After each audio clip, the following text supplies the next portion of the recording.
Welcome to Interactive Storytelling.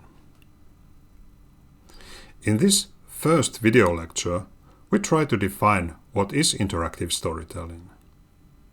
Like in any topic, it's important to understand right from the beginning what we are actually talking about. So, what do you understand when somebody says interactive storytelling? Take a moment to think about it. Interactive storytelling. What kind of things does this term conjure in your mind? Let me try to make a guess. You are most likely thinking about video games with a narrative. These narratives could be simple, like in Donkey Kong, where Jumpman, or Mario as he is called in later releases, rescues Pauline from the hands of Donkey Kong. Or complex like in RimWorld. Indeed, video games will play a major role also in this course, and we will see many examples taken from them. My second guess of what you were thinking would be role-playing games or RPGs. Maybe you have played them as a video game, or maybe you have taken part in a tabletop role-playing game with somebody acting as a game master. Or maybe you have even taken part in live-action role-playing or LARPing, which is acted out in the real world. As you can see, interactive storytelling doesn't have to be digital, but you can engage in it without any devices. And it doesn't even have to be centrally controlled, because a good game master leaves room for the player's creativity and allows narratives to emerge from their interaction. My next guess would be that you thought about improvisational theater, where the actors on the stage have to respond to the audience's wishes or commands. The audience can set up the surroundings, the characters, and maybe the style of the play. The actors have to then improvise based on the given suggestions, possibly in the middle of the play. Some forms of improvisational theater even allows members of the audience to come on the stage and take over a role that an actor is playing. Okay, video games, role-playing games, improvisational theater. What am I missing? This is going to be a long shot, but was anybody thinking about tour guiding? Let's imagine that you're a tour guide and you are always taking the same road. Do you always tell the same facts and tidbits to every group? Probably not. Quite likely, you would keep an eye on the group and see whether they are interested in what you're telling. If you're losing their attention, you might adapt and tell details that you guess that could interest them. It's a bit different to lead a group of seniors through the route than a group of teenagers. Their reactions and questions are hardly the same. It's a similar situation to teaching. By the way, were you thinking about that? A good teacher never gives a lesson exactly the same way, but always adapts to the audience's reactions. This is why these kind of video lectures can appear boring from time to time.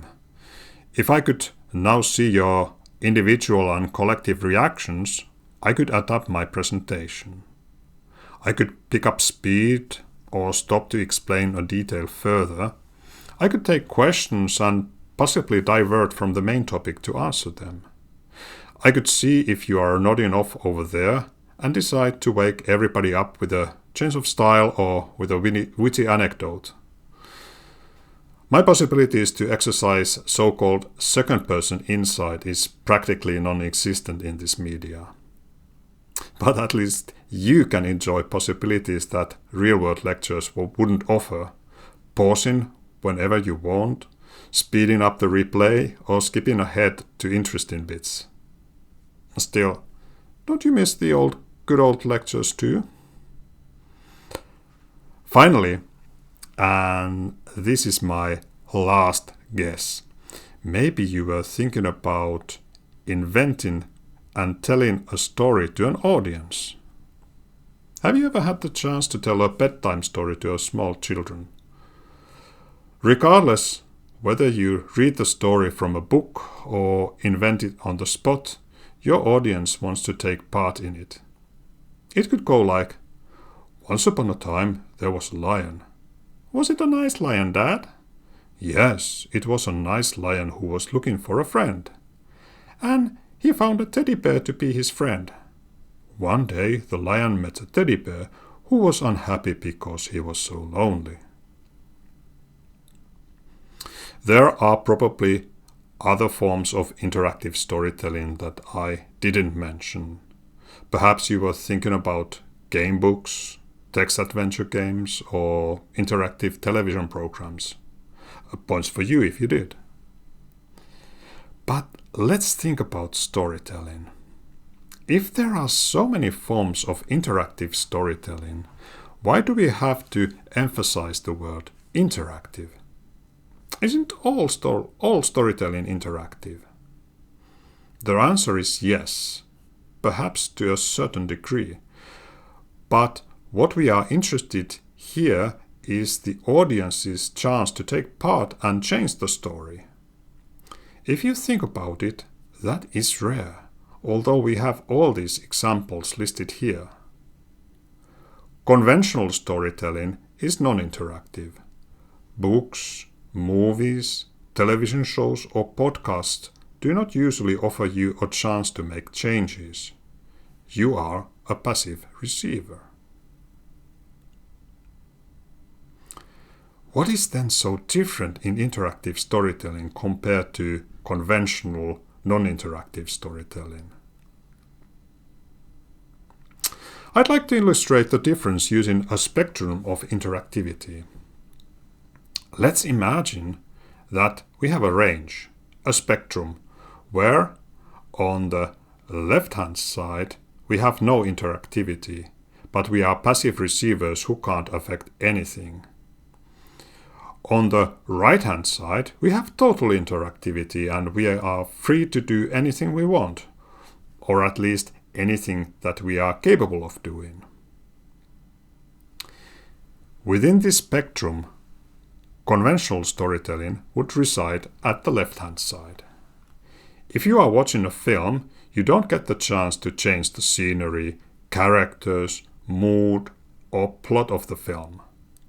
All of that has already been determined by the scriptwriter, the director, the producers, and who knows how many other people during its production. Your input to the story is non-existing. You can't interact with it. If we go to the other extreme, we have a simulation. In a pure simulation, nothing is imposed to you, but you are free to do whatever you will, or whatever the simulation allows you to do. For example, in a flight simulator, you have a total control over your plane and can choose to do whatever you want, whether it's making aerial maneuvers with a jumbo jet or landing upside down on a grassy pasture. Where in this spectrum lies interactive storytelling? Somewhere between these two extremes.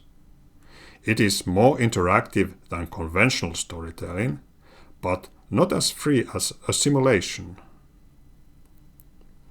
Actually, if you think about it, the more we move to the left, the less interactive the application becomes. And if we move to the right, the more interactive it becomes. But it also becomes something else at the same time. On the very left, we have a controlled and authored experience, just like a film. Once we start moving towards right, the less control the author of the story has. Actually, the story starts getting looser as there is more possibility for interaction. First, there might be 2 or 3 alternate endings that the user can choose from. There can be a couple of parallel plots.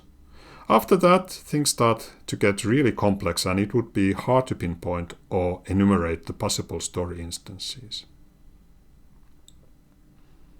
We can safely say that the more we move to the right, the less story-like the application becomes. A pure simulation doesn't offer any ready-made stories, but you'd have to invent them yourself. In fact, we can think that as the interactivity increases, the control over the story shifts from the author to the audience. In conventional storytelling, the author's role is more important. The author has the control over the story. The more interactive the application becomes, the smaller the author's role and control gets. Vice versa, the audience's role is at minimum in conventional storytelling, and it increases the more interactive the application becomes. In a pure simulation, there is no pre-authored story, but the audience or the player can invent themselves whatever story they like. As such, simulations are not of interest in this course. The interesting area lies between the extremes, where we can find interactive storytelling. Let's look closer at conventional and interactive storytelling.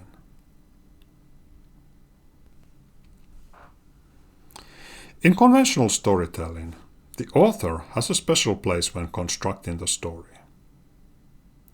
One could argue that this construction phase is the only place where interaction happens, and this interaction happens between the author and the story being constructed, which is why the line combining them has arrowheads on both ends.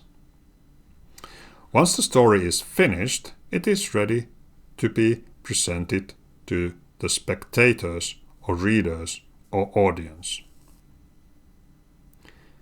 They, in turn, will form their own individual experience story.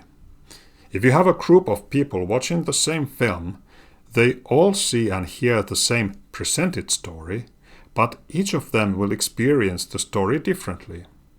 If you would ask the members of the group to tell afterwards what happened in the story, they would all give their own individual account of the events, characters, and plot.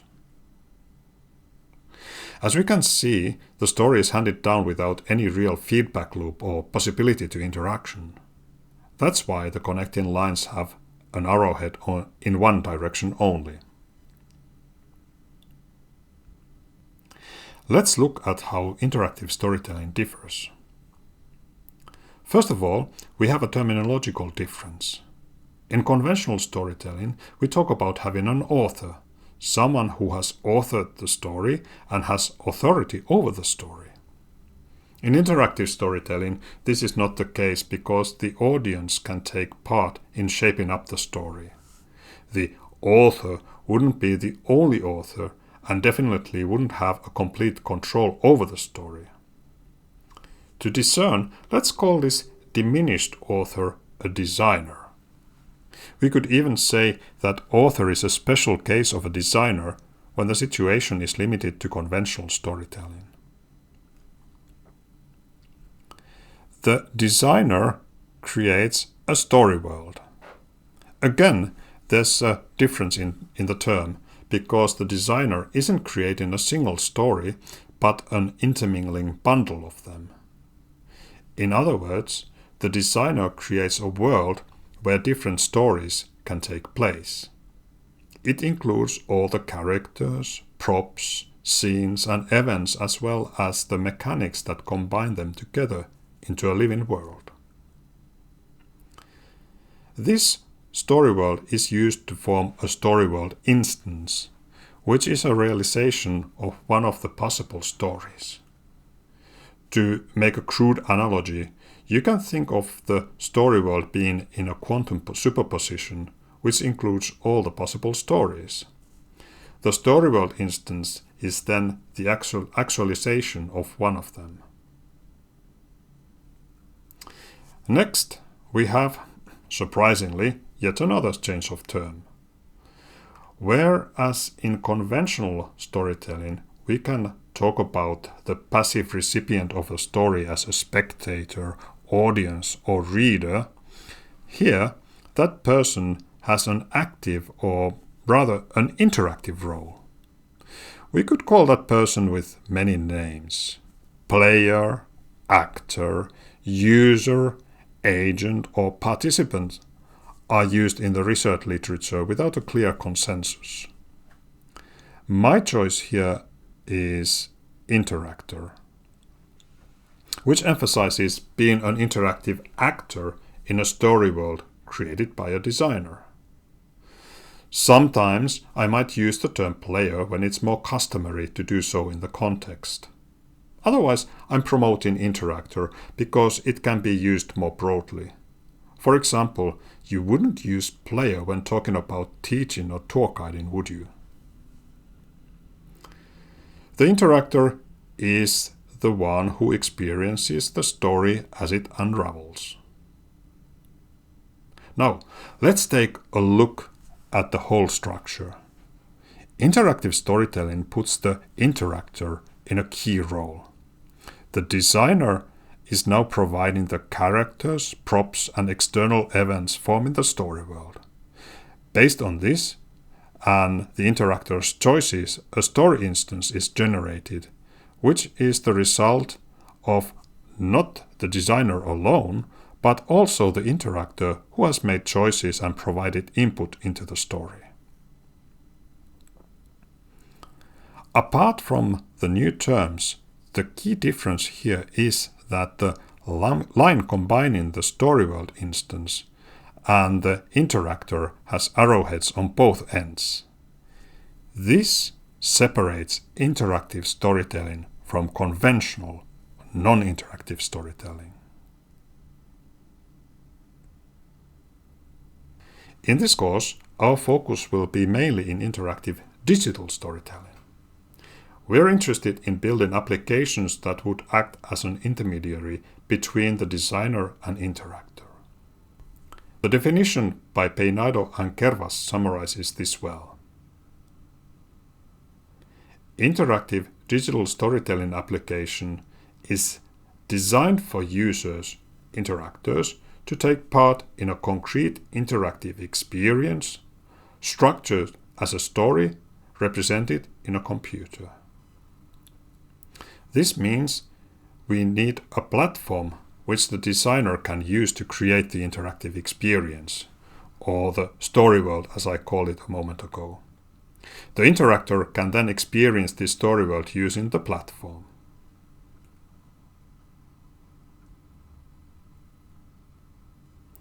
Let's summarize and look at the partakers once again. First of all, we need a platform that supports interactive storytelling. Second, there has to be a designer that creates content to the platform. Third, the created content is experienced and influenced by an interactor. And fourth, the created and experienced content takes the form of a story world. These four partakers are essential in the interactive storytelling. The platform provides mechanics that the designer can use. It also is the system that runs the story world. The designer uses the platform to create content to the story world. And the interactor agrees to take part in the story world and follow its rules. This division of four partakers also forms the main structure for this course.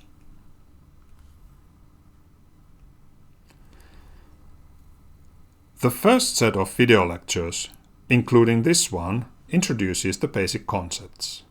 I will also review the history of interactive storytelling from non-digital to digital media. The second set goes deeper into the research done in analyzing stories. I will also review the research done in studying interactive storytelling and point out several seminal works in this field. After this, you should have a firm understanding of what has been done.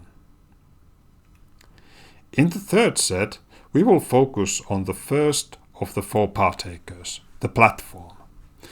I will explain what is required from it and what kind of different approaches we have at our disposal for developing it. Next, in the 4th set, we will turn our attention to the designer. I will go through several possible structures for designing a story world.